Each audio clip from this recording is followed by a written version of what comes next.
Bonjour, je suis Elodie Alibert et je suis conseillère en aromathérapie. Aujourd'hui, nous allons voir ensemble comment choisir une huile essentielle de qualité. Alors pour ce faire, il va falloir dans un premier temps vérifier le schémotype de l'huile essentielle. Le schémotype, c'est comme une carte d'identité.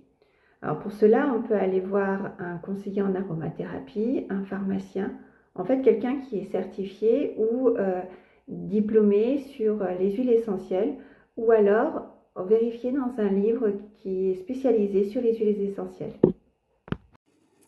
Alors, du coup, cette carte d'identité de l'huile essentielle, en fait, doit contenir le nom commercial de l'huile essentielle, le nom latin, la famille de la plante aromatique, la partie de la plante aromatique qui a été distillée pour obtenir l'huile essentielle, et enfin, le pays de provenance de la plante aromatique qui a servi à faire l'huile essentielle. Alors, tout ça pourquoi? Parce qu'en fait, la qualité de l'huile essentielle ainsi que les proportions de molécules qu'elle contient va être différente selon tout ça. Et donc, par exemple, l'huile essentielle de Niaouli, selon son pays de provenance, elle ne va pas avoir les mêmes contre-indications. Hein, celle qui vient de Nouvelle-Calédonie va être contre-indiquée pour les personnes qui ont eu un cancer hormonodépendant. Celle de Madagascar, non en l'occurrence.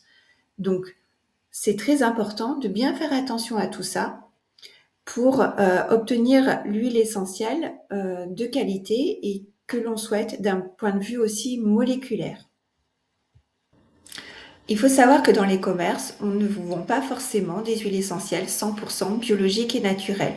Il faut vraiment que ce soit noté sur la boîte de l'huile essentielle. Euh, pour cela, je vous ai mis quelques logos aussi qui servent aussi d'indicateurs, des logos signes de qualité sur les huiles essentielles. Je répète, il faut acheter des huiles essentielles 100% biologiques et naturelles.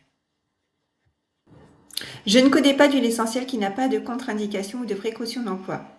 Donc, on sera vigilant avant l'achat d'une huile essentielle de vérifier les contre-indications et de vérifier si on est concerné ou pas par ces contre-indications. Toutes les huiles essentielles ne s'utilisent pas de la même manière. Donc, il y a plusieurs modalités d'utilisation des huiles essentielles. Ça peut être par massage, par voie orale, par diffusion ou par inhalation. Donc, selon comment on veut l'utiliser, on va être attentif avant l'achat de l'huile essentielle de vérifier si elle correspond au niveau de ses modalités d'utilisation à ce que l'on souhaite en faire.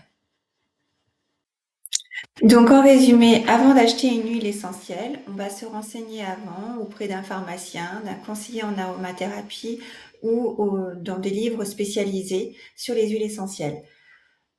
En 2, on va vérifier le schémotype de l'huile essentielle.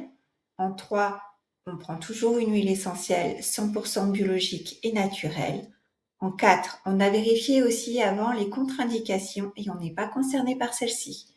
En 5, enfin, on a vérifié les modalités d'utilisation de l'huile essentielle et elle correspond à ce que l'on souhaite en faire. Voilà, c'est la fin de cette vidéo. Je vous dis à très bientôt. Au revoir.